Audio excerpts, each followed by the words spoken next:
ஆண்டவராகிய இயேசு கிறிஸ்துவின் இனிதான நாமத்தினாலே அன்பின் வாழ்த்துதலை தெரிவித்துக் கொள்கிறோம். இந்த லெந்து கால சிறப்பு ஆராதனையின் 3ஆம் நாள் கூட்டத்திற்கு உங்களை அன்போடு வரவேற்கிறோம். இப்பொழுதும் நாம் ஜெபித்து துவங்குவோம்.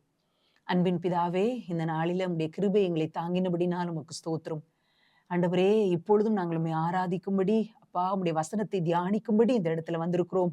உம்முடைய ஆவியானவர் எங்களோடு இடைபடுவீராக என்று சொல்லி ஜெபிக்கிறோம். அப்பா, உலகத்தில் இருக்கிற ஜனங்களுக்கெல்லாம் நீங்க சிலுவையில மரித்திருக்கிறீங்க என்ற செய்தி முழு உலக ஜனங்களும் அதை விசுவாசித்து ஏற்றுக்கொள்ளும்படி நாங்கள் ஜெபிக்கிற ஜெபங்கள் எல்லாவற்றிலும் நீர் பிரியப்படுவீராக. உம்முடைய சமூகத்தில் எங்களை தாழ்த்துகிறோம், நீர் பொறுப்படுத்திக் கொள்ளும். இயேசுவின் மூலம் ஜெபிக்கிறோம் நல்ல பிதாவே, ஆமென். ஹல்லேலூயா.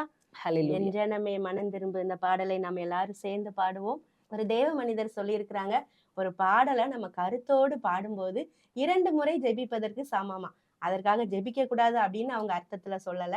பாடலை நம்ம கருத்தோடு பாடணும், வரிகளை உணர்ந்தவர்களாய் பாடணும் அப்படின்னு சொல்லியிருக்கிறாங்க. இந்த நாட்களிலும் இந்த லெந்து டேஸ்ல கூட சிலுவை பாடுகளை தியானிக்கும் வண்ணமா நம்ம ஒரு சில பாடல்களை நம்ம பாட போறோம். ஒவ்வொரு வரிகளையும் நம்ம உணர்ந்து பாடுவோமானா அந்த கல்வாரி அன்பு நம்ம ஒவ்வொருவரையும் நிரப்பும் அப்படிங்கிறதை நாங்கள் விசுவாசிக்கிறோம். ஹல்லேலூயா. இந்த பாடலை சேர்ந்து பாடலாமா? என் ஜனமே மனம் திரும்பு, இயேசுவிடம் ஓடிவா.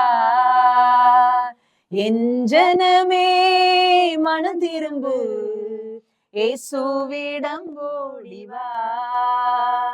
இறுதி காலம் வந்தாச்சு, இன்னமும் தாமதம் ஏன்? இறுதி காலம் வந்தாச்சு, இன்னமும் தாமதம் ஏன்? உன்னை நினைத்து சிலுவையிலே தாகம் தாகம் என்றார். உன்னை நினைத்து சிலுவையிலே தாகம் தாகம் என்றார். உன்னை ரட்சிக்க பாவம் மன்னிக்க தன்னையே பலியாக்கினார். உன்னை ரட்சிக்க பாவம் மன்னிக்க தன்னையே பலியாக்கினார். என் ஜனமே மனம் திரும்பு, இயேசுவிடம் ஓடிவா. என் ஜனமே மனம் திரும்பு, இயேசுவிடம் ஓடிவா. தூய இரத்தம் உனக்காக, தீய உன் வாழ்வு மாற. தூய இரத்தம் உனக்காக, தீய உன் வாழ்வு மாற. காயங்கள் உனக்காக, உன் நோயெல்லாம் தீர. என் ஜனமே மனம் திரும்பு, இயேசுவிடம் ஓடிவா. என் ஜனமே மனம் திரும்பு, இயேசுவிடம் ஓடிவா. உனக்காக பரலோகத்தில் உறைவிடம் கட்டுகிறார். உனக்காக பரலோகத்தில் உறைவிடம் கட்டுகிறார். உன்னை தேடி வருகின்றார், இன்று நீ ஆயத்தமா? உன்னை தேடி வருகின்றார், இன்று நீ ஆயத்தமா? என் ஜனமே மனம் திரும்பு, இயேசுவிடம் ஓடிவா. என் ஜனமே மனம் திரும்பு, இயேசுவிடம் ஓடிவா. உனக்காக உன் பாவங்கள் போக்கிடவே சிலுவையை சுமந்தாரே.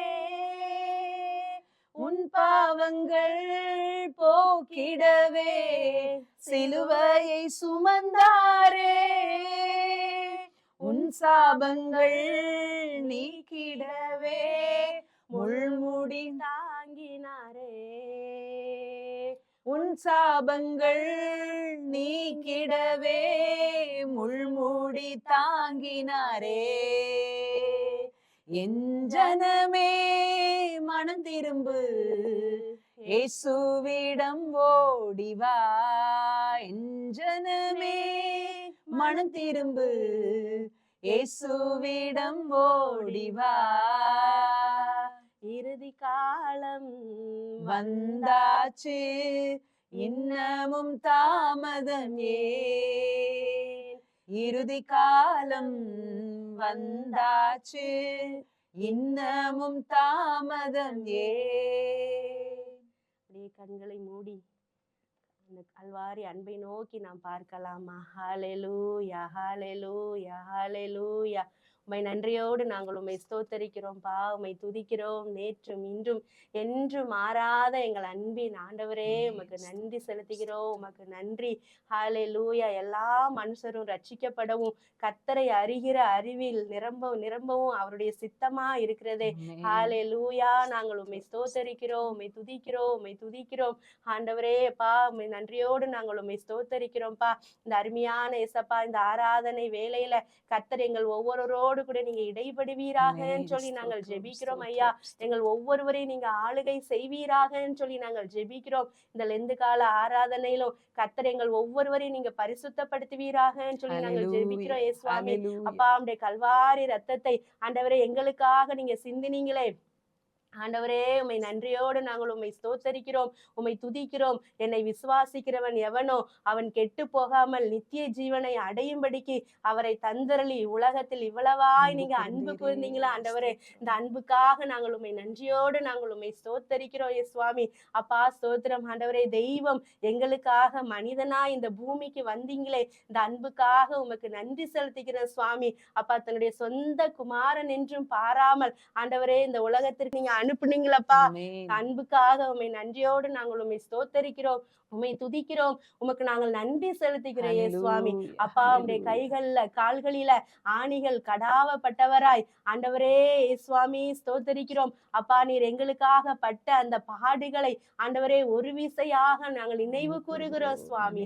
அந்த அன்பு எங்கள் ஒவ்வொருவரையும் நெருக்கி ஏவட்டும் என்று சொல்லி நாங்கள் ஜெபிக்கிறோம். அந்த கல்வாரி அன்பு எங்கள் ஒவ்வொருவரையும் சுத்திகரிக்கட்டும் என்று சொல்லி நாங்கள் ஜெபிக்கிறோம். ஹalleluya, ஹalleluya. கைகளில் கால்களில் ஆணிகள் கடவ காடும் முள்மூடி பொன் சீரசில் சூடிட கந்தையும் நிந்தையும் வேதனையும் சகித்தார் சொந்தமான ரத்தம் சிந்தினார் உனக்காய் கனிவுடன் உன்னை அழைக்கிறாரே கனிவுடன் உன்னை அழைக்கிறாரே. ஏழை மனுவுருவை எடுத்த இயேசுராஜன் உன் அண்டை நிற்கிறார். ஏற்றுக்கொள்ளவரை தள்ளாதே, ஏற்றுக்கொள்ளவரை தள்ளாதே. அவர் தலையையும் சாய்க்கவோ ஸ்தலமும் இல்லை, அன்று தாகத்தை தீர்க்கவோ பானமில்லை, ஆறுதல் சொல்லவோ அங்கு ஒருவர் இல்லை, அருமை இரட்சகர் தொங்கினார் தனியே.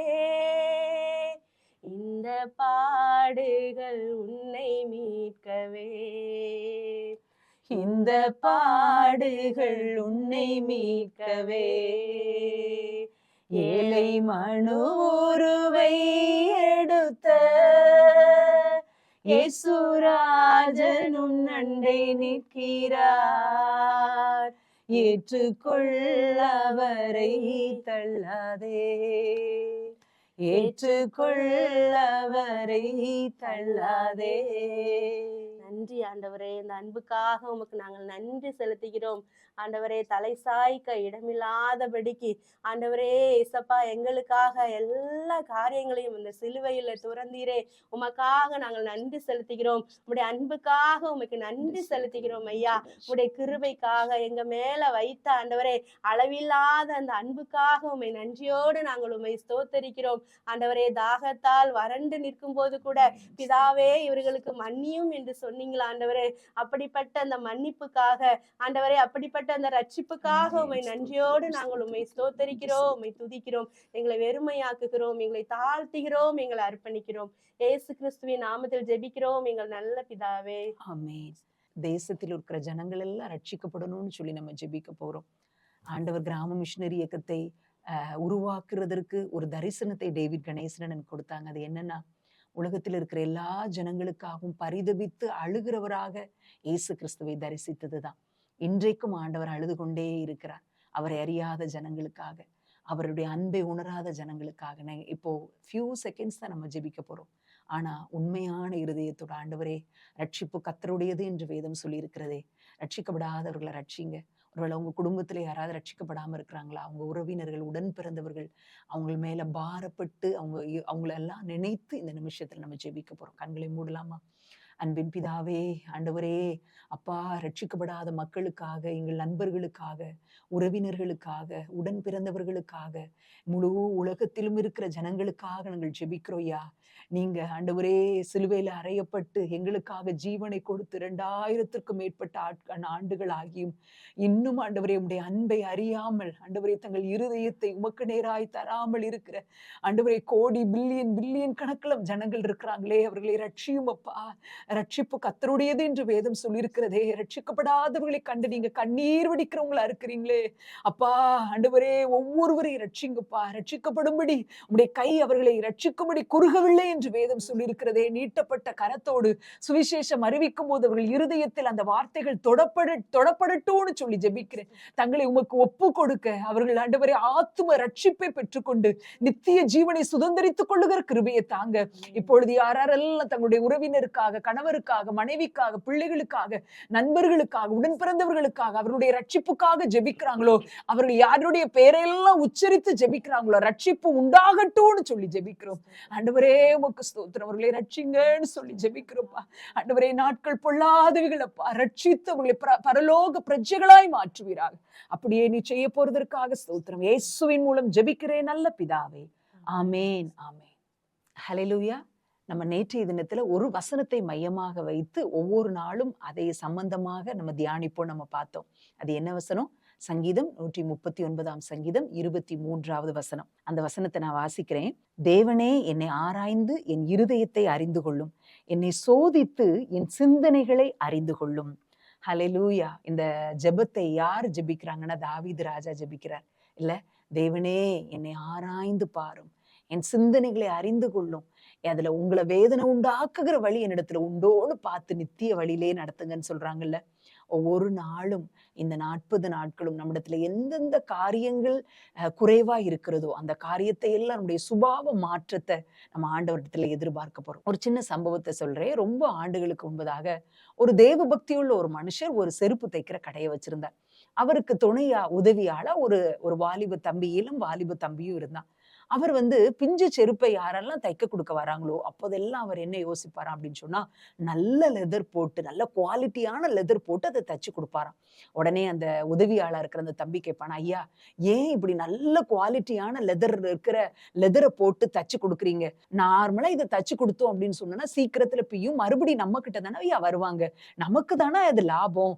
இப்படி ஒரு குவாலிட்டியான லெதரை போட்டு நல்ல நுணுக்கமா தச்சு கொடுத்தா இது இப்போதைக்கு பிய்யவே பிய்யாதியா அப்படின்னு சொல்லி அந்த தம்பி சொல்லுவானா. அப்போ அந்த தேவ பக்தி உள்ள அந்த மனிதர் சொல்லுவாராம், எப்பா நான் இங்க பணம் சம்பாதிக்கணுங்கிறது எனக்கு பெரிய காரியம் இல்லை.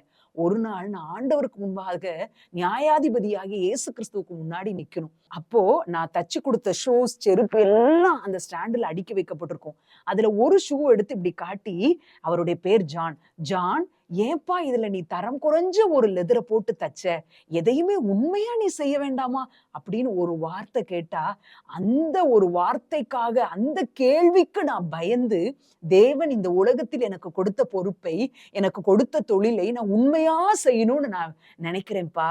எனக்கு பணம் சம்பாதிக்கிறதுக்கு பெரிய காரியம் இல்ல. அவருக்கு முன்னாடி நிக்கும்போது நான் உண்மையுள்ள மனுஷனா நான் நிக்கணும் அப்படின்னு சொன்னாராம். பாருங்களேன். ஜான் என்கிற மனுஷனுக்குள்ள இருந்த அந்த வாஞ்சை எப்படிப்பட்ட வாஞ்சையா இருக்குல்ல. இன்னைக்கும் ஆண்டவர் நம்ம ஒவ்வொருத்தர்கிட்டையும் அப்படிதான் எதிர்பார்க்கிறாங்க. நம்முடைய வாழ்க்கை இந்த உலகத்தோடு முடியும் அப்படின்னு சொன்னா எப்படி வேணாலும் வாழலாம், எப்படி வேணாலும் மனம் போன போக்குல போலாம். ஆனா நமக்கு தெரியும் நம்ம ஒரு நாள் மரிக்க போறோம், ஒரு நாள் நியாயாதிபதியாகி இயேசு கிறிஸ்து முன்னாடி தனியாளா நிக்க போறோம். அப்போ அவர் நமக்கு கொடுத்த பொறுப்பை குறித்த எல்லா காரியத்தையும் கேட்கும்போது, நான் உண்மையுள்ள மனுஷனா மனுஷியா நான் நிக்கணும். இல்ல ஒருவேளை இன்றைக்கு வேலையையோ தொழிலையோ ஏதோ சின்ன சின்ன காரியத்தை சிலர் சொல்லுவாங்க, இது வெள்ளை பொய் அப்படின்னு சொல்லுவாங்க. அதாவது பொய் இல்ல, ஒரு நல்ல காரியத்துக்காக இதை சொன்னாதான் என் தொழில் நடக்கும், இதை செஞ்சாதான் என்னுடைய பிசினஸ் நல்லா ரன் ஆகும் அப்படின்னு சொல்லிட்டு சில காரியத்துல உலகத்தோடு காம்ப்ரமைஸ் ஆயிரோம்னா, ஆண்டவர் நம்மிடத்துல சொல்றாங்க, உண்மையுள்ள மனுஷனா இருங்க. நம்மள மத்தவங்க பாக்குறாங்களோ இல்லையோ, நம்முடைய உள்ளத்துல உண்மையை தேவன் எதிர்பார்க்கிறார். அதனாலதான் தாவீது சொல்றாரு, என்னுடைய உள்ளத்தில் என் இருதயத்தை சோதித்து பாரும், என் சிந்தனைகளை அறிந்து கொள்ளும், வேதனை உண்டாக்குகிற வழி என் இடத்துல உண்டோ என்று பார்த்து என்னை நித்திய வழியிலே நடத்தும். ஆண்டவர்கிட்ட கேட்போம், ஆண்டவரே உண்மை தன்மை என் உள்ளத்துல இல்லாம இருக்குது சுவாமி, நான் என்னுடைய வாழ்க்கையை உண்மையா வாழ்றதுக்கு நான் ஒப்பு கொடுக்கிறேன். எனக்கு கொடுத்திருக்கிற வேலை தொழில் அது எதுவா இருந்தாலும் சிறியதோ பெரியதோ உமக்கு முன்பதாக உண்மையா வாழ இந்த நாட்களில் என்ன ஒப்பு கொடுப்போம். உண்மையா சொல்றேங்க, நீங்க தேவனுக்கு முன்பாக அவருடைய கண்களுக்கு முன்பதாக உங்களுடைய தொழிலையோ வேலையோ செய்து பாருங்க. நீங்க ஆசீர்வாதமா இருப்பீங்க. உங்களுடைய தலைமுறைகள் உங்க சந்ததி ஆசீர்வதிக்கப்படும் அப்படிங்கிறதுல சந்தேகமே இல்லை. கர்த்தர் உங்களை ஆசீர்வதிப்பார். இயேசு கிறிஸ்துவின் நாமத்தினாலே அருமையான டிவி நேயர்கள் மற்றும் ஆன்லைன்ல பார்க்கிற ஒவ்வொருவரையும் அன்போடு கூட இந்த லெந்து கால கூட்டத்தின் 3வது நாள் தியானத்திற்கு உங்களை அன்போடு கூட வரவேற்கிறோம். யாக்கோபு நிருபத்தை இந்த 40 நாளும் தியானிக்க வேண்டும் என்று சொல்லி ஜெபத்தோடு அதை தியானித்து கொண்டிருக்கிறோம். இந்த லெந்து காலங்களிலே இன்னும் ஆண்டவரை நெருங்கி சேர, இன்னும் இயேசு கிறிஸ்துவை போல சுபாவங்கள், செயல்கள், நம்முடைய வார்த்தைகள் எல்லாம் மாறும்படி இந்த லெந்து காலங்கள், இந்த தியானம் நிச்சயமாய் அதற்கு பிரயோஜனமாய் இருக்கும் என்று சொல்லி நாங்கள் விசுவாசிக்கிறோம். உங்களுக்காக நாங்கள் ஜெபிக்கிறோம். என்னுடைய ஊழியங்களுக்காக தொடர்ந்து ஜெபம் பண்ணுங்க. என்னுடைய மிஷனரிகளுடைய ஆவிக்குரிய வாழ்க்கைக்காக, சரீர சுகத்திற்காக, பாதுகாப்புக்காக ஜெபிக்கும்படி உங்களை அன்போடு கூட கேட்டுக்கொள்கிறோம். இன்னும் அநேக நூற்றுக்கணக்கான ஊழியர்கள் எடுக்க வேண்டும் என்று சொல்லி எல்லா வகையிலும் பிரயாசப்படுகிறோம். ஜெபம் பண்ணுங்க. ஆண்டவரே, அறுப்பின் எஜமானே, அறுப்பின் ஆட்களை எழுப்புங்கன்னு சொல்லி எங்களோடு கூட ஜெபம் பண்ணுங்க. ஏதாவது வகையில் ஊழியம் செய்யணும்னு விரும்புகிறீங்களா, எங்களோடு தொடர்பு கொள்ளுங்க. ஏதாவது வகையில் ஊழியம் செய்ய நாங்கள் நிச்சயமாய் உங்களுக்கு கற்றுத்தருகிறோம். கர்த்தர் பெரிய காரியங்களை செய்வார். இன்றைக்கு இந்த 3வது நாள் தியானத்திற்கு யாக்கோபு எழுதின நிருபம் 1ஆம் அதிகாரம் வசனம் 4 8 வரை வாசிக்கிறேன். இதிலிருந்து இன்னைக்கு தியானிக்க இருக்கிறோம். யாக்கோபு 1:4 தொடங்கி 8 வரை. நீங்கள் ஒன்றிலும் குறைவுள்ளவர்களாய் இராமல் பூரணராயும் நிறைவுள்ளவர்களாயும் இருக்கும்படி பொறுமையானது பூரண கிரியையை செய்ய கடவது. உங்களில் ஒருவன் ஞானத்தில் குறைவுள்ளவனாயிருந்தால் யாவருக்கும் சம்பூர்ணமாய் கொடுக்கிறவரும் ஒருவரையும் கடிந்து கொள்ளாதவருமாகிய தேவனிடத்தில் கேட்க கடவன், அப்பொழுது அவனுக்கு கொடுக்கப்படும். ஆனாலும் அவன் எவ்வளவாகிலும் சந்தேகப்படாமல் விசுவாசத்தோடே கேட்க கடவன். சந்தேகப்படுகிறவன் காற்றினால் அடிக்கப்பட்டு அலைகிற கடலின் அலைக்கு ஒப்பாயிருக்கிறான். அப்படிப்பட்ட மனுஷன் தான் கர்த்தரிடத்தில் எதையாகிலும் பெறலாம் என்று நினையாதிருப்பானாக. இருமனம் உள்ளவன் தன் வழிகளில் எல்லாம் நிலையற்றவனாய் இருக்கிறான். ஒரு நிமிடம் ஜெபிப்போம். அன்பின் பரலோக பிதாவே, இந்த நாளின் தியானங்களை உடைய சமூகத்தில் ஒப்பு கொடுக்கிறோம். பரிசுத்த ஆவியானவர் சகல சத்தியத்திற்குள்ளும் நடத்துகிறவர். இந்த 40 நாட்களிலும் நாங்கள் அநேக சத்தியங்களை கற்றுக்கொள்ளும்படி ஆவியானவர் உதவி செய்ய ஜெபிக்கிறோம். ஆண்டவரே, இந்த வார்த்தைகள் ஆண்டவரே நாங்கள் கேட்கிறவர்களாய் மாத்திரமல்ல, அதன்படி என்னுடைய வாழ்க்கையிலே கை கொண்டு உம்மை மகிமைப்படுத்த கிருபை தாரும். இயேசுவின் நாமத்தில் பிதாவே, ஆமேன். யாக்கோபு அந்த நிருபத்தின் ஆரம்பத்திலிருந்து கவனித்து வருகிறோம். கர்த்தருடைய சகோதரன் என்று சொல்லி அவரை குறித்து பார்த்தோம். ஆனால் அதை தன்னை வெளிக்காட்டி கொள்ள மாட்டான்.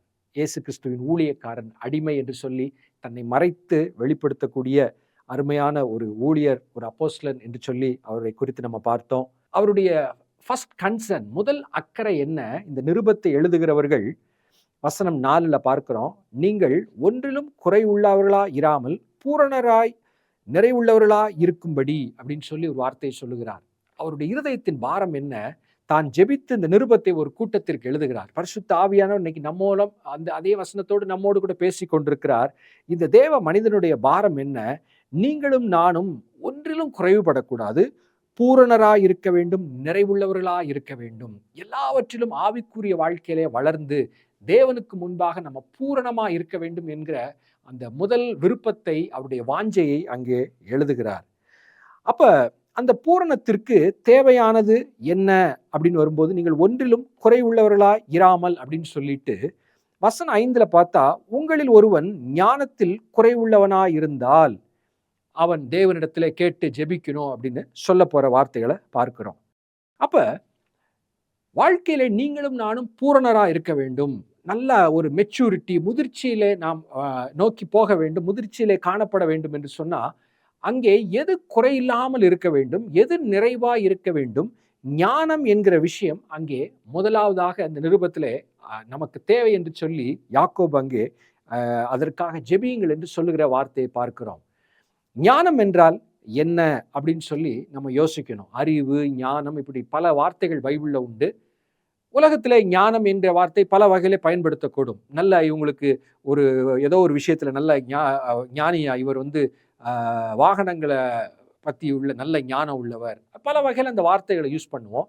பைபிள் என்று வரும்போது வேதாகமத்திலே ஒரு குறிப்பிட்ட வார்த்தை எப்படி பயன்படுத்தப்படுகிறது, அந்த அர்த்தத்தில் தான் அந்த வார்த்தையை பார்க்க வேண்டும். சரி, இந்த இடத்துல ஞானம் என்கிற வார்த்தை சொல்லப்படுகிறதே, இதை குறித்து பைபிள்ல நிறைய இடத்துல இருக்கு. சில முக்கியமான வசனங்களை பார்த்தோம்னு சொன்னா ஞானம் என்றால் என்ன என்பது நமக்கு அங்கே இன்னும் அதை குறித்து ஒரு தெளிவு உண்டாகும். நீதிமொழிகள் வாசிக்கும் போது இந்த ஞானம் என்கிற வார்த்தையை திரும்ப திரும்ப அந்த நீதிமொழிகள் முழுவதும் வருவதை நம்ம பார்க்கலாம். அடிப்படையாக ஒரு வசனம், அதுதான் அந்த ஞானம் என்பதற்கான ஒரு கீவேர்ட். 1ஆம் அதிகாரம் நீதிமொழிகள் 7வது வசனத்துல பார்க்கிறோம், கர்த்தருக்கு பயப்படுதலே ஞானத்தின் ஆரம்பம் அப்படின்னு ஒரு வார்த்தை எழுதப்பட்டிருக்கு. ஞானம் என்றால் என்ன? ஒரு விஷயத்தை குறித்த அறிவு மட்டும் கிடையாது. எனக்கு இந்த துறையில நல்ல பழக்கம் இருக்கு, எனக்கு ஃபோட்டோகிராஃபி நல்லா தெரியும், நான் ஒரு என்ஜினியரிங்ல நல்ல திறமையானவன், அதெல்லாம் ஒரு பக்கம் இருக்கட்டும். இங்கே வசனம் சொல்லுகிற ஞானம் என்ன? கர்த்தருக்கு பயப்படுதலே ஞானத்தின் ஆரம்பம் என்கிற ஒரு அடிப்படையிலிருந்து ஞானத்தை குறித்து பல விளக்கங்கள் பைபிள்ல சொல்லப்பட்டிருக்கு. இதுதான் ஆரம்பம்.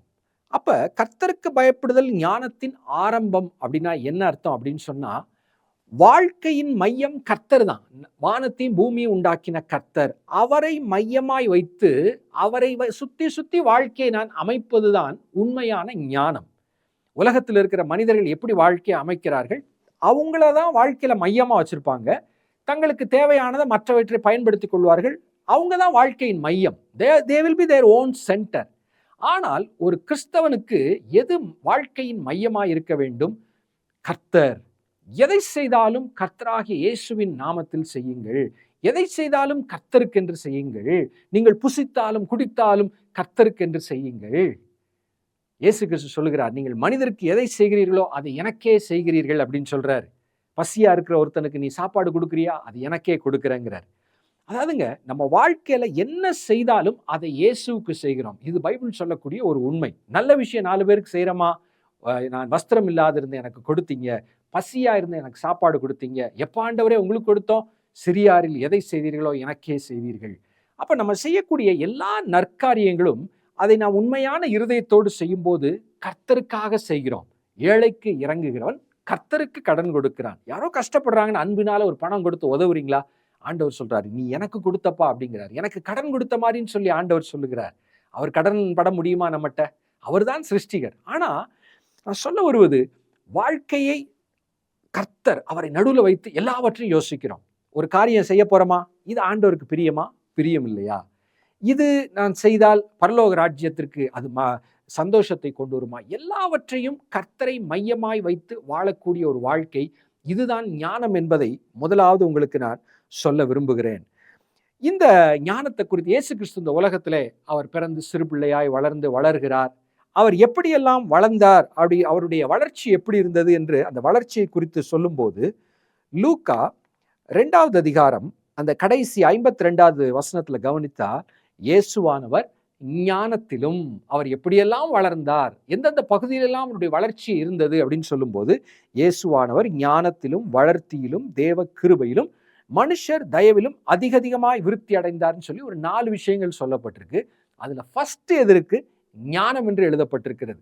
அப்ப உலகத்திலே பிறக்கிற ஒவ்வொரு மனிதனுக்கும் பொதுவா அந்த சரீர வளர்ச்சி நல்ல ஆரோக்கியமா இருக்கணும், இதெல்லாம் நம்ம பெற்றோர் யோசிப்போம், பிள்ளைகள் யோசிப்பாங்க. ஆனா எல்லாவற்றை காட்டிலும் அந்த ஞானமே முக்கியம் என்பதனாலதான் அங்க இயேசு கிறிஸ்து இந்த உலகத்திலே பிறந்து நம்மை போல ஒரு மனிதனாய் இந்த உலகத்திலே வளரும் போது அவர் ஞானத்தில் வளர்ந்தார். அதுதான் அவசியம் என்கிறதற்காக அந்த வரிசையிலே முதலாக வைக்கப்பட்டிருக்கிறது.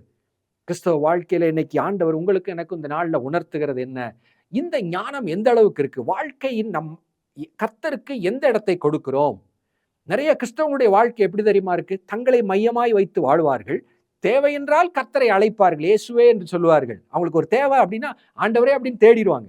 மற்றபடி அவருக்கு அங்கே மையமான ஒரு இடம் இருக்காது. அவங்க வாழ்வாங்க, அவங்க பாட்டுக்கு இருப்பாங்க. இல்ல, இந்த உண்மையான ஞானம் என்ன சொல்லுகிறது? கர்த்தருக்கு பயப்படுதலை, அவரை மையமாய் வைத்து அவர் என்ன நினைப்பார், அவருக்கு நான் பயப்படுகிறேன், இந்த பாவத்தை நான் செய்ய மாட்டேன் என்று சொல்லி கர்த்தரை மையமாய் வைத்து வாழுகிற ஒரு வாழ்க்கைக்கு இந்த ஞானம் என்கிற வார்த்தை நம்மை அழைக்கிறது. இந்த ஞானம் இருந்தால்தான் நம்முடைய கிறிஸ்தவ வாழ்க்கையிலே குறைகள் இல்லாமல், ஒருவன் குறைவுபட்டால் குறை உள்ளவர்களா இல்லாமல் அப்படின்னு பார்த்தோம், குறை இருந்தால் அப்படின்னு சொல்லி இந்த ஞானத்தை மையமாய் வைக்கப்பட்டிருக்கிறது. ஒவ்வொரு காலத்திலும் இந்த ஞானத்தில் வளர நீங்களும் நானும் பிரயாசப்பட வேண்டும். எங்கே இருந்து இந்த ஞானம் கிடைக்கும்? வேதத்தை வாசிக்கும் போது இந்த ஆவிக்குரிய ஞானம் கிடைக்கிறது.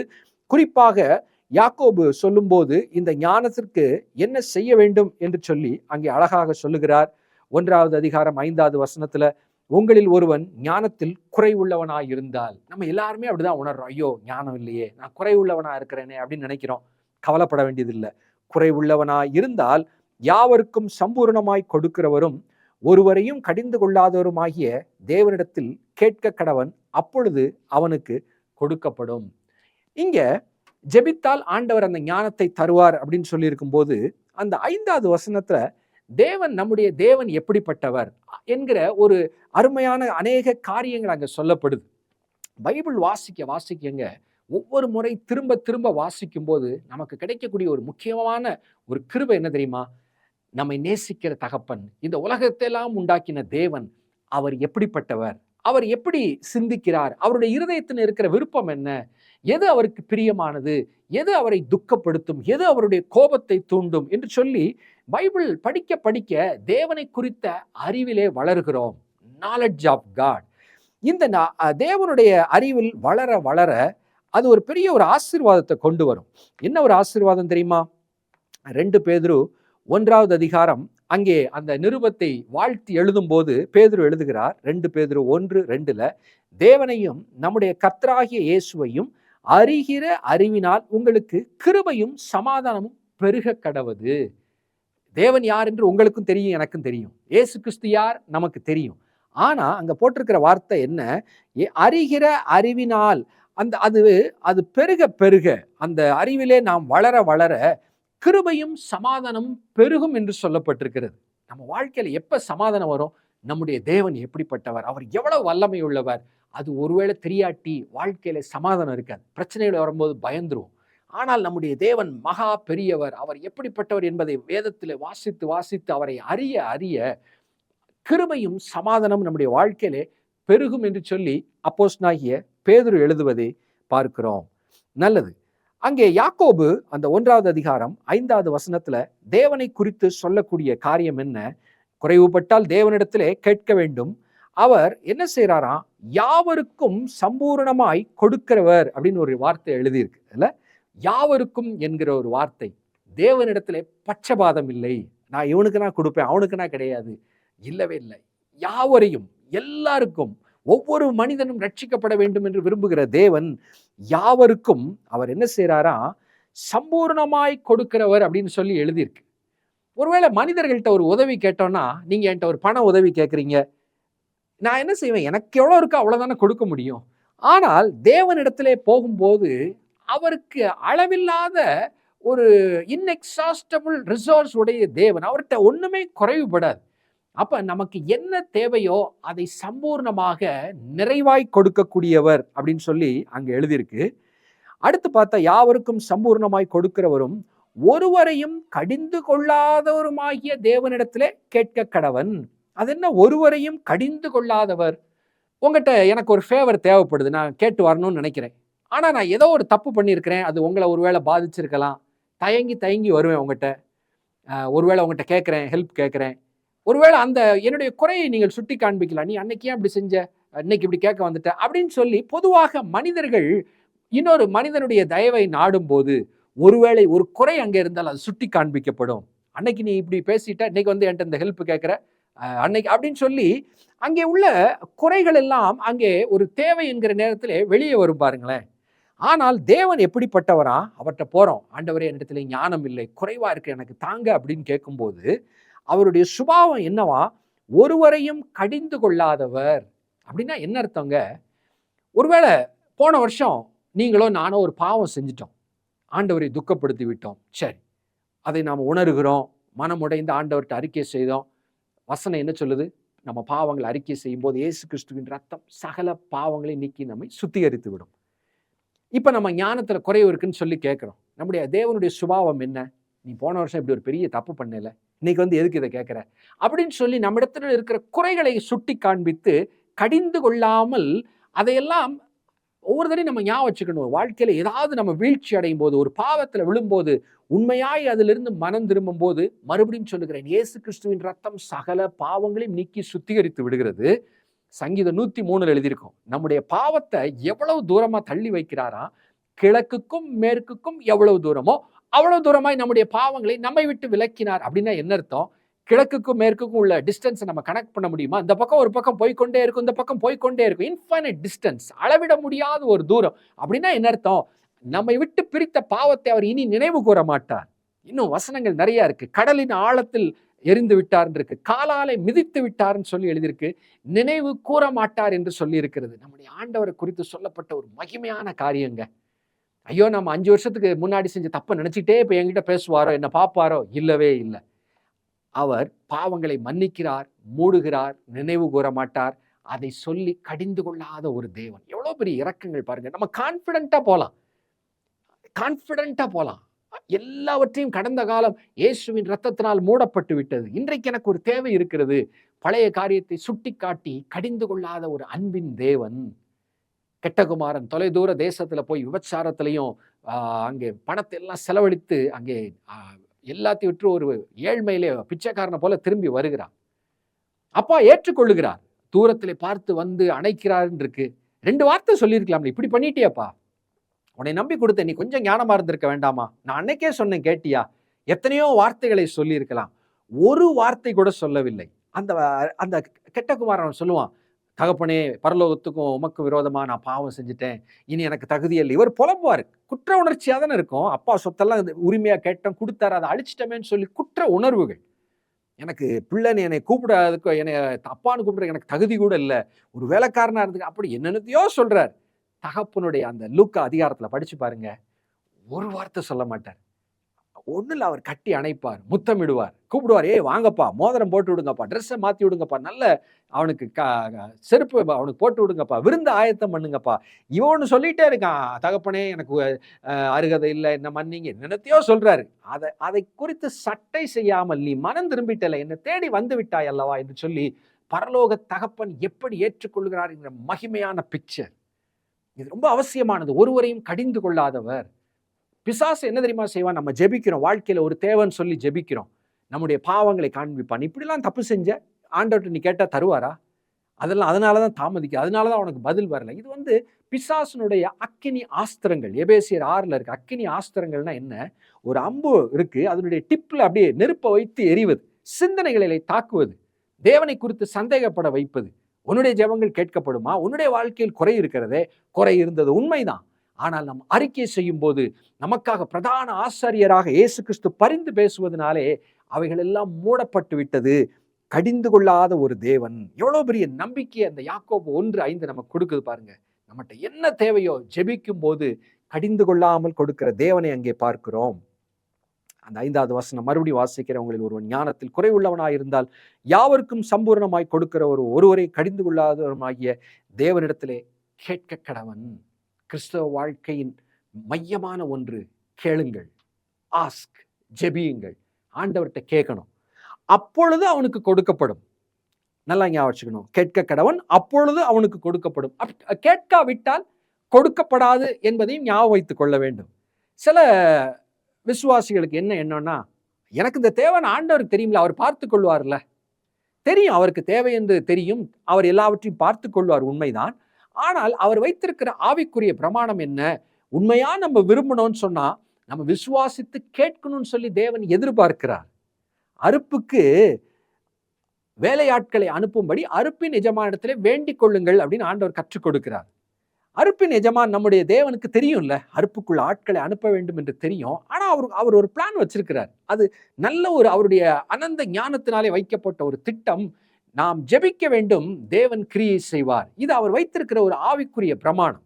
தன்னுடைய சர்வ வல்லமையின் மகிமையின்படி, ஞானத்தின்படி அவர் அந்த காரியத்தை அவர் அமைத்திருக்கிறார். அதுல இன்னும் அநேக காரியங்கள் உண்டு. கேட்க கடவன், அப்பொழுது அவனுக்கு கொடுக்கப்படும். அப்போ முக்கியமானது, வாழ்க்கையில என்ன தேவையோ அதை தேவனிடத்திலே தெரிவிக்க வேண்டும், சொல்ல வேண்டும், விண்ணப்பத்திலே வைக்க வேண்டும், அப்பொழுது அவனுக்கு கொடுக்கப்படும். எவ்வளவு சிம்பிளான ஒரு பிராமிஸ், அப்பொழுது அவனுக்கு கொடுக்கப்படும். இந்த ஞானம் என்கிற இடத்திலே ஜெபம் என்கிற காரியம் நமக்கு நினைவுபடுத்தப்படுகிறது. இந்த ஜெபம் நம்முடைய வாழ்க்கையில எவ்வளவு அவசியமானது என்பதை ஞாபகம் வைத்துக் கொள்ள வேண்டும். பைபிள்ல சங்கீதத்துல பார்த்தோன்னு சொன்னா, சங்கீதக்காரர்கள் எல்லாவற்றையும் தேவனிடத்திலே தெரியப்படுத்துவார்கள். வாழ்க்கையில ஒரு கவலையா, நான் துயரப்படுகிற நாளிலே கர்த்தரை நோக்கி கூப்பிட்டேன் அப்படின்னு சங்கீதக்காரங்க சொல்லுவாங்க. வாழ்க்கையில ஒரு குறை உள்ளவனா இருக்கிற, ஐயோ என் ஆத்துமா மண்ணோடு ஒட்டி கொண்டிருக்கிறது, அது ஆண்டவர்கிட்ட சொல்லுவாங்க. எல்லாவற்றையும் ஜெபத்திலே ஆண்டவரை நோக்கி சொல்லக்கூடிய வார்த்தைகளாய் மாறும். அவர்கள் தானியமும் திராட்சரசம் பெருகும் காலத்திலும் அதிக சந்தோஷத்தை எனக்கு தந்தீர். ரொம்ப சந்தோஷமா இருக்கிற காலத்துல ஆண்டவரை துதிக்கிற ஒரு துதி அங்கே இருந்து வருகிறது. நிறைய பேர் எனக்கு விரோதமா செய்யறாங்க, பிரபுக்களும் எனக்கு விரோதமாய் உட்கார்ந்து பேசுகிறார்கள் அப்படின்னு ஆண்டவர்கிட்ட அதை ஜெபமாய் சொல்லுதல். வாழ்க்கையின் எல்லா காரியத்தையும் தேவனிடத்திலே சொல்லி சொல்லி பழகுவது. சின்ன காரியமோ பெரிய காரியமோ, சந்தோஷமான விஷயமோ துக்கமானதோ, பயமோ பிரச்சனையோ போராட்டமோ, எல்லாவற்றையும் தேவனுக்கு தெரியப்படுத்துகிற ஒரு வாழ்க்கை. இதுதான் இடைவிடாமல் ஜெபிக்கிற ஒரு கிறிஸ்தவ வாழ்க்கை. ஒரு டைம்ல போய் ஒரு 1/2 மணி நேரம் ஒரு இடத்துல முழங்கால் போட்டு ஜெபிக்கிறோம், டெய்லி ஒரு 1 மணி நேரம் ஜெபிக்கிறோம், அது ஒரு முக்கியமான, அதற்கு ஒரு இடம் உண்டு. அதே நேரத்துல நம்முடைய அன்றாட வாழ்க்கையில அப்பப்ப சின்ன ஒரு வரி ஜெபம், தந்தி ஜெபம், ஒரு காரியம் வருது, அது அப்படியே தேவனிடத்துல தெரிவிக்கிறது. ஒரு பிரச்சனை வருது, ஆண்டவரே இப்படி ஒரு பிரச்சனை வருது, எனக்கு உதவி செய்யுங்க, ஆமென், அவ்வளவுதான். இந்த இடைவிடாத ஜெபம் நம்முடைய வாழ்க்கைக்கு இன்னும் அவசியமான ஒன்று. சரி, இந்த ஜெபத்தை குறித்து சொல்லிவிட்டு அதுல அடுத்து அந்த ஜெபத்தோட வரக்கூடிய ஒரு நம்ம எல்லாரும் சந்திக்கக்கூடிய ஒரு பிரச்சனையை அடுத்து முன்வைக்க போகிறார். அதை நம்ம சரியா புரிந்து நம்முடைய வாழ்க்கையில ஹேண்டில் பண்ணிட்டோம்னா பெரிய ஒரு வெற்றி தாங்க. அதுல என்ன சொல்லுகிறார் கவனிங்கள். வசனம் 6ல இருந்து, அவன் எவ்வளவாகிலும் சந்தேகப்படாமல் விசுவாசத்தோடே கேட்க கடவன். சந்தேகப்படுகிறவன் காற்றினால் அடிக்கப்பட்டு அலைகிற கடலின் அலைக்கு ஒப்பாயிருக்கிறான். கடற்கரையில உட்கார்ந்து அந்த அலைகள், பெரிய அலைகள் அப்படி கடலுக்குள்ள இருந்து வர்ற மாதிரி இருக்கும். அங்க இருந்து அப்படியே ஒரு அலை எழும்பி வரும், அப்படியே கடலை நோக்கி வரும், அப்படியே கரையில வந்து அப்படி வரும் பாருங்களேன். பார்ப்பதற்கு ஒரு மூமெண்ட் அங்க இருந்து இருக்கிறது போல இருக்கும். சமீபத்தில் ஒரு கடற்கரையில் உட்கார்ந்திருந்த ஒரு எம்டி பாட்டில், ஒரு பிளாஸ்டிக் பாட்டில் ஒரு குறிப்பிட்ட இடத்துல மிதக்குது, அலை வருகிறது. அந்த அலை வரும்போது அந்த பாட்டில் அப்படி உயர்ந்து மறுபடியும் அலை போகுது, பாட்டில் அதே இடத்துல தான் இருக்கு. பார்ப்பதற்கு அலை டிராவல் பண்ணி கரையை நோக்கி போவதை போல இருக்கிறது. நடப்பது என்ன? அங்கங்கே ஒரு மூமெண்ட் உண்டாகி பார்ப்பதற்கு போவதை போல இருக்கிறது. ஆனால் அங்க ஒரு பிரயாணம் கிடையாது. அங்க இருக்கிற தண்ணி அங்கதான் இருக்கு, அங்க இருக்கிற பாட்டில் அங்கதான் இருக்கு. அப்ப இங்க சொல்ற வசனத்தை பாருங்க. சந்தேகப்படுகிறவன் காற்றினால் அடிபட்டு அலைகிற கடலின் அலைக்கு ஒப்பா இருக்கிறான். ஏதோ நடக்கிறது போல இருக்கும், சத்தம் இருக்கும், அங்க ஒண்ணும் மாற்றமே இருக்காது. அதுதான் அங்க விசுவாசம் இல்லாத ஜெபம் எப்படி இருக்கும் அப்படின்னு சொல்றாரு. அப்படிப்பட்ட மனுஷன் தான் கர்த்தரிடத்தில் எதையாகிலும் பெறலாம் என்று நினையாதிருப்பானாக. இருமனமுள்ளவன் தன் வழிகளில் எல்லாம் நிலையற்றவனாயிருக்கிறான். ஆண்டவரை நேசிக்கிற நாம ஒவ்வொருவருக்கும் ஆண்டவர் ஜெபத்தை கேட்பார் என்று நமக்கு தெரியும், ஒரு விசுவாசம் உண்டு. ஆனால் அநேக நேரத்திலே இந்த விசுவாசத்தோடு ஒரு சின்ன அவிசுவாசமும் சேர்ந்து வருகிறது. அதுதான் அங்க சொல்லியிருக்கு, இரு மனம் என்று சொல்லி இருக்கிறது. நான் இயேசு கிறிஸ்துவ நம்பல, அவர் ஜெபத்தெல்லாம் கேட்க மாட்டாருப்பா, அது கூட ஒரு மனம் தான். நான் தான் நம்பல, ஒரே மனதோடு நான் நம்புகிறேன், இயேசுவை நான் நம்பவில்லை, ஜெபித்தால் கேட்க மாட்டார், இது ஒரு மனம். இருமனம் என்றால் என்ன? நான் இயேசு கிறிஸ்துவை விசுவாசிக்கிறேன், அவன் என் வாழ்க்கையில் அற்புதம் செய்திருக்கிறார், ஜெபத்தை கேட்பார் அப்படின்னு ஒரு பக்கம் இருக்கும். இன்னொரு ஒரு இருதயத்திற்கு ஒரு பக்கம் ஏதோ ஒரு அவிசுவாசம் வாழ்க்கையில உருவாகி, என்னுடைய ஜெபத்தை கேட்பாரா, ஒருவேளை உண்மையாகவே அவர் செவி கொடுக்கிறார், ஏதோ ஒரு சந்தேகம் நமக்குள் இருமனம் என்கிற ஒரு நிலை உருவாகி விடுகிறது. இந்த இருமனம் வந்துட்டா அது எப்படி இருக்குமா, தன் வழிகளிலெல்லாம் நிலையற்றவனா இருக்கிறான். வாழ்க்கை ஃபுல்லா ஒரு தடுமாற்றம் இருந்து கொண்டே இருக்கும். ஜெபிக்கணும்னு தோணும், ஜெபிப்போம், ஆனா ஜெபத்தை அவர் கேட்டாராங்கிற சந்தேகம், தடுமாற்றமான நிலையற்ற ஒரு ஆவிக்குரிய வாழ்க்கை வந்துவிடும் என்று சொல்லி அங்கே யாக்கோபு எச்சரிக்கிற ஒரு காரியத்தை பார்க்கிறோம். அப்ப யாக்கோபு அந்த நிருபத்தை எழுதுகிற அந்த ஆரம்பத்திலே பல வகையான போராட்டங்கள் வருகிறதா, சோதனைகள் வருகிறதா, சந்தோஷத்தோடு எண்ணுங்க. ஏதாவது குறைவா இருக்கா, ஞானத்துல குறைவுபடுகிறீங்களா, தேவனிடத்துல கேளுங்கள் என்று சொல்லி சவால் விட்டு அந்த ஜெபம் என்கிற ஒரு முக்கியமான காரியம் கிறிஸ்தவ வாழ்க்கையின் அவசியம் என்பதை ஆரம்பத்திலே சொல்லிவிட்டு, அதோடு வரக்கூடிய அந்த நெகட்டிவ் சைடு, சந்தேகம், அதை சரிப்படுத்த தெளிவான வார்த்தைகளை கொண்டு எழுதுகிறார். எப்படி கேட்கணும், ஆனாலும் அவன் எவ்வளவாயிலும் சந்தேகப்படாமல், எப்படி வார்த்தை இருக்கு பாருங்க, எவ்வளவாயிலும் சந்தேகப்படாமல் விசுவாசத்தோடு கேட்க கடவன். பிரியமானவருடைய, உங்களுடைய வாழ்க்கையில இந்த விசுவாசம் இருக்கிறதா? அல்லது அந்த இருமனம், ஒரு பக்கம் நம்புறீங்க ஒரு பக்கம் நம்பல அப்படின்னு ஒரு இருமனதோடு போராடுகிறீங்களா? இந்த நாளில் ஆண்டவரிடத்துல சொல்லி அந்த இருமனது ஒருவேளை இருக்குமானால் அதை சரி செய்து விட்டு ஒரு மனதோடு கூட சிறுபிள்ளைய போல விசுவாசியா விட்டால் அப்படின்னு ஆண்டவர் சொல்றார். அந்த வார்த்தையை பாருங்களேன், சின்ன பிள்ளைய போல நம்பிடணுங்கிறாரு. ஈஸி தானே, ஒரு பெரிய ஏதோ ஒரு சிந்தனையை ஒரு ஞானியாய் மாறி விசுவாசிக்கிறதோட கஷ்டப்படலாம். சின்ன பிள்ளை அப்பா அம்மாவை நம்புற போல ஒரு சின்ன ஒரு விசுவாசம். இந்த சின்ன பிள்ளையோடு விளையாடும் போது எங்கேயாவது ஒரு கொஞ்சம் இப்படி உயரமான இடத்துல நிப்பாட்டி இப்படி கையை காமிச்சா அந்த பிள்ளை டக்குன்னு குதிச்சிடும். ஏன், நம்ம பிடிச்சிரோம்ல, இவன் பிடிப்பானா பிடிக்க மாட்டானா அப்படின்னு யோசிச்சு அது குதிக்காது. சின்ன பிள்ளைங்க அப்படியே பாஞ்சிரும். நம்ம இப்படி கையை இப்படி கட்டிட்டு இருப்போம், நான் அவனை பிடிக்க மாட்டேன், ஆனா குதிச்சுட்டா டக்குன்னு நம்ம பிடிச்சிரும் பாருங்களேன். அந்த பிள்ளைக்கு தெரியும், ஏன்னா நீங்க எப்படி கீழே விடுவீங்க. சிறு பிள்ளையை போல விசுவாசிக்காவிட்டால் நீங்கள் தேவனுடைய ராஜ்யத்தில் பிரவேசிக்க மாட்டீர்கள். இந்த விசுவாசத்தை ஒவ்வொரு காலத்திலும் அதை அனல் மூட்டி எழுப்ப வேண்டும்.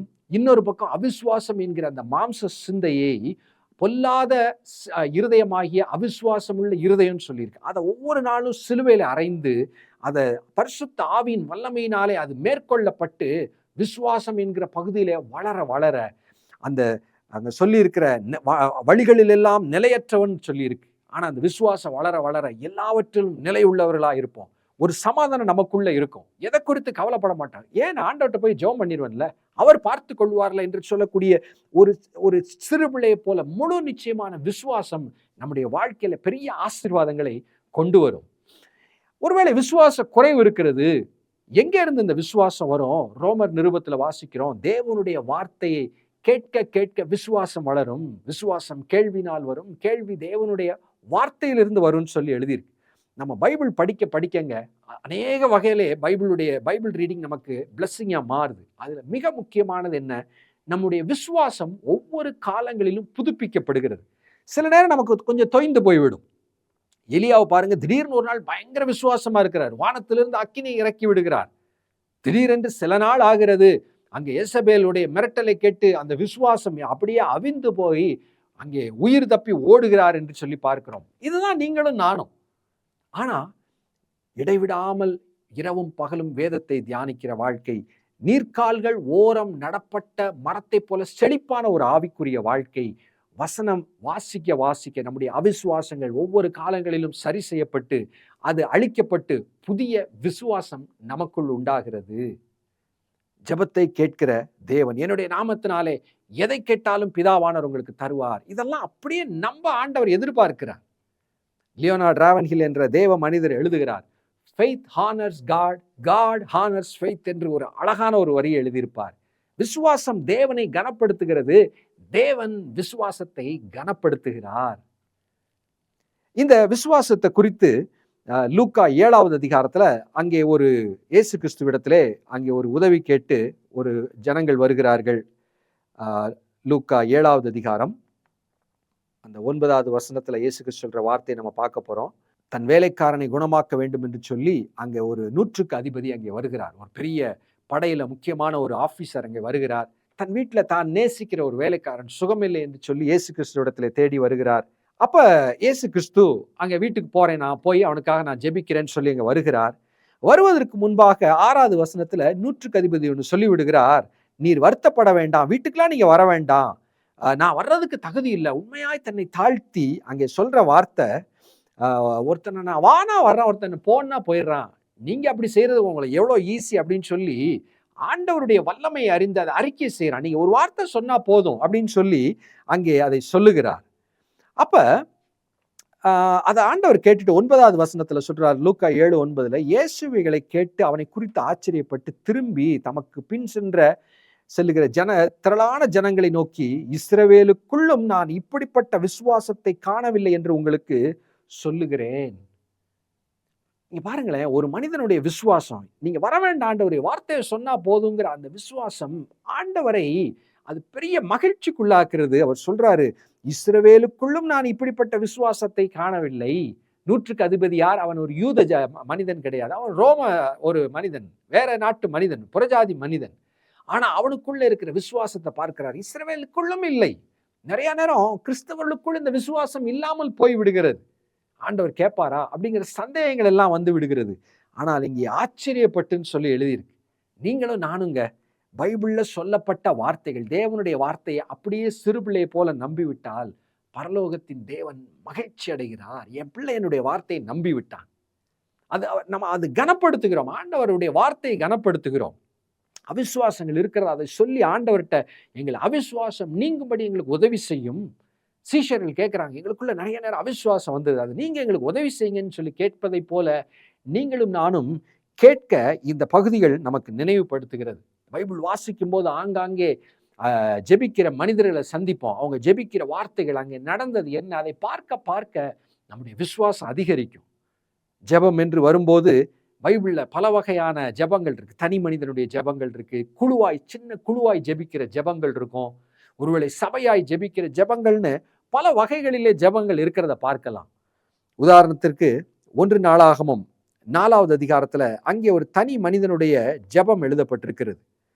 1 நாளாகமம் 4:10 யாபேஸ் அப்படிங்கிற ஒரு மனிதன் ஜெபிக்கிற ஜெபம் எழுதப்பட்டிருக்கிறது. யாபேஸ் இஸ்ரவேலின் தேவனை நோக்கி அவர் ஒரு தன் வாழ்க்கையில என்ன தேவை என்று உணர்ந்து அங்கே ஜெபிக்கிறார். என்னெல்லாம் ஜெபிக்கிறார்?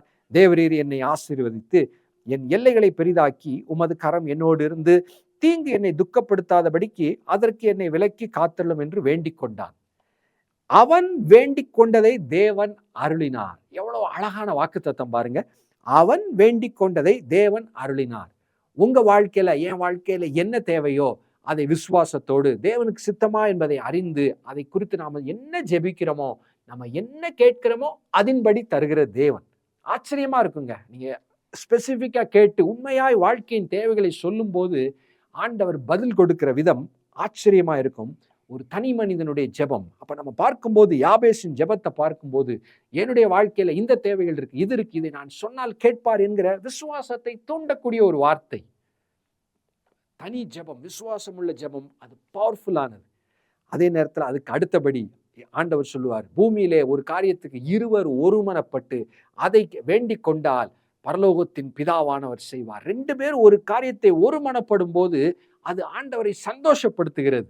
பொதுவாக மனிதர்கள் எந்த ஒரு காரியத்திலும் ஒருமனப்படுவதில்லை. நீயா நானான் சண்டை போடக்கூடிய உலகத்துல ஆண்டவருடைய அன்பு நிமித்தம் பரிசுத்தவான்கள் இணைக்கப்பட்ட இருதயத்தோடு ஒரு மனதோடு ஜெபிக்கிற காரியம் ஆண்டவருக்கு பிரியமாய் இருக்கிறது. தானியேல் புஸ்தகத்துல 2வது அதிகாரத்துல அங்கே ராஜாவுக்கு ஒரு சொப்பனம் வருகிறது. யாராவது விளக்கம் சொல்லாட்டி நான் எல்லாரையும் கொன்றுவேன் அப்படின்னு அங்கே மிரட்டக்கூடிய சூழ்நிலையிலே தானியேல் 2:17-18 பார்க்கிறோம். பின்பு தானியேல் தன் வீட்டுக்கு போய் தானும் தன் தோழரும் பாபிலோனின் மற்ற ஞானிகளோடு கூட அழியாதபடிக்கு இந்த மறைபொருள் குறித்து பரலோகத்தின் நோக்கி இரக்கம் கேட்கிறதற்காக அனனியா, மிஷாவேல், அசரியா என்னும் தன்னுடைய தோழருக்கு இந்த காரியத்தை அறிவித்தான். இங்க பாருங்களேன், சிறு குழுவாய் சேர்ந்து தேவனுடைய அங்கே சொல்லப்பட்டிருக்கு, இரக்கத்திற்காக ஜெபிக்க அவர்கள் கூடுகிறார்கள். குழுவாய் எங்கெல்லாம் ஜெபங்கள் ஏறெடுக்கப்படுகிறதோ, சபை சரித்திரத்தில் எங்கெல்லாம் இப்படி ஜெபித்தார்களோ, பெரிய எழுப்புதல், பெரிய மாறுதல்கள், பெரிய ரட்சிப்பு உண்டாவதை ஆங்காங்கே நம்ம பார்க்கலாம். சமீபத்திலே நன்றாக அநேக ஆண்டுகள் ஊழியம் செய்கிற ஒரு அருமையான ஒரு சகோதரர் ஒரு அரசாங்க பணியில இருந்தார். வெளியே ரொம்ப அவர் என்ன செய்யலாம்லாம் தெரியாது. ஆனால் அவருடைய ஊழியத்தை பார்த்திருக்கிறேன். நிலைவரமான ஊழியம். 20 வருடங்களாயும் அதே போல தன்னை வெளிக்காட்டி கொள்ளாமல் அப்படியே ஒரு அமைதியா இருக்கிறது போல இருக்கும். ஆனால் பவர்ஃபுல் மினிஸ்ட்ரி. அவர்கிட்ட சும்மா அவரை குறித்து பேசும்போது, அவருடைய அன்றாட வேலைகள் எல்லாம் கேட்கும்போது ஒரு குறிப்பிட்ட காரியத்தை சொன்னார். நான் அந்த டைம்னா ஒரு 3 பேர் சேர்ந்து ஜெபம் பண்ணுவோம் அப்படின்னாரு. எந்த டைம்? அப்படின்னு ஒரு டைம் சொன்னாரு. எப்பெல்லாம் ஜெபம் பண்ணுவீங்க? வாரத்துல எல்லா நாளும் ஜெபம் பண்ணுவோம். வருஷத்துல எல்லா நாளும் ஜெபம் பண்ணுவோம். என்னைக்காவது ஒரு மற்ற ஊழியத்துக்கு போனா ஒரு நாள் ஏதாவது 2 நாள் மிஸ் ஆகுமே தவிர எல்லா நாளும் சேர்ந்து ஜெபிப்போம்னு ஒரு வார்த்தையை சொன்னார். நான் கண்டுபிடிச்சிட்டேன். இவருடைய வாழ்க்கையின் நிலைவரத்தின் ரகசியம் எங்கே? வல்லமையாய் ஊழியம் செய்கிற நல்ல பண்புகளோடு இருக்கிறவருடைய வாழ்க்கையின் ரகசியம் என்ன? தனி ஜெபம் மட்டுமல்ல, அங்கே 2 அல்லது 3 நபர்கள் கூடி கூடி ஒரு இடத்துல கருத்தாய் ஜெபிக்கிற ஒரு வாழ்க்கை. இது பவர்ஃபுல்லானதுங்க. இதை ருசித்து பார்க்கும்போது பரவசமாய் இருக்கும். உங்களுக்கு இப்படி சேர்ந்து ஜெபிக்கிறதுக்கு நண்பர்கள் இருக்கிறாங்களா? ஆண்டவர்கிட்ட கேளுங்க. ஒருவேளை இல்லாட்டி எங்காவது ஒரு இடம் வாரத்துக்கு 1 முறை 2 முறை கூடி கொஞ்ச நேரம் கருத்தாய் ஜெபிக்கணும்னு சொல்லி கூடி பாருங்க. தேவ மகிமை வெளிப்படுவதை பார்ப்பீர்கள். தனி ஜெபம் என்று சொன்னேன், குழு ஜெபம் இருக்கு, இன்னும் சபையாய் சேர்ந்து ஜெபிக்கிற ஜெபம், அதுவும் ரொம்ப வல்லமை உள்ளது. அப்போஸ்தலர் 4வது அதிகாரத்துல அங்கே சபைக்கு விரோதமான உபத்திரவங்கள் வரக்கூடிய காலம். அப்போஸ்தலர் மிரட்டப்படுகிறார்கள், அடிக்கப்படுகிறார்கள். அப்போ திரும்பி சொல்றாங்க, இப்படி எல்லாம் எதிர்ப்புகள் வந்திருக்கு அப்படின்னு சொல்லி அப்போஸ்தலர் 4:23 எழுதிருக்கு. அவர்கள் விடுதலையாக்கப்பட்ட பின்பு தங்களை சேர்ந்த இடத்திலே பிரதான ஆசாரியர்கள் மூப்பரும் தங்களுக்கு சொன்ன யாவையும் அறிவித்தார்கள்.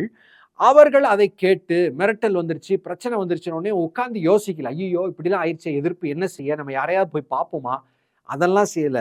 அதை கேட்டு ஒருமனப்பட்டு தேவனை நோக்கி சத்தமிட்டு, ஆதி திருச்சபையின் வல்லமையின் ரகசியம் இதுதான். எதிர்ப்பு வருகிறது, போராட்டம் வருது, சட்டங்கள் வருகிறது, மதமாற்ற தடை சட்டங்கள் வரட்டும், எது வேணாலும் வரட்டும். செய்ய வேண்டியது என்ன? ஒரு மனம் தேவனை நோக்கி சத்தமிட்டு கர்த்தாவே என்று சபை ஜெபிக்கிற ஜெபம். அப்படிப்பட்ட ஒரு ஜெபத்தை தான் பார்க்கிறோம். இங்க எல்லாம் சேர்ந்து ஜெபிக்கிறாங்க. ஆண்டவரே நீர் இறங்கணும், அற்புதம் செய்யணும், அப்போஸ்தலரை பயன்படுத்தணும் அப்படின்லாம் சொல்லி அங்கே கருத்தாய் ஜெபிக்க ஆரம்பிக்கிறாங்க. நடக்கிறது என்ன? 31வது வசனம். அவர்கள் ஜெபம் பண்ணின போது அவர்கள் கூடியிருந்த இடம் அசைந்தது. அவர்கள் எல்லாரும் பரிசுத்த ஆவியினால் நிரப்பப்பட்டு தேவ வசனத்தை தைரியமாய் சொன்னார்கள். எந்த சூழ்நிலையில இனி வசனத்தை பேசக்கூடாது என்கிற மிரட்டல் வரக்கூடிய காலங்களிலே கருத்தாய் ஜெபிக்கிற ஜெபம் அங்கே மனிதனுடைய பலன் அல்ல, இயற்கைக்கு அப்பாற்பட்ட பரிசுத்த ஆவியானுடைய வல்லமை சபையில் இருக்கிற ஒவ்வொருவரையும் நிரப்புகிறது. இடமே அசையத்தக்க ஒரு வல்லமை அபிஷேகம் வெளிப்படுகிறது. ஒவ்வொருடைய இருதயத்திற்குள் ஒரு புது பலன் உண்டாகி இன்னும் தைரியமாய் ஊழியம் செய்கிறத அந்த இடத்துல பார்க்கிறோம். இது எதுக்காக இதெல்லாம் இன்னைக்கு நான் உங்களுக்கு நினைவுபடுத்துகிறேன். ஜெபம் என்கிற ஒரு இடம், அது மிக மிக கிறிஸ்தவ வாழ்க்கையின் அவசியமான ஒரு காரியம். அதில் இன்னொரு அவசியமானது என்ன? சந்தேகப்படாமல் ஜெபிப்பது. ஐயோ என்கிட்ட இப்படி ஒரு குறை இருக்கே, ஆண்டவர் என்ன செய்வார்? கடிந்து கொள்வாரோ?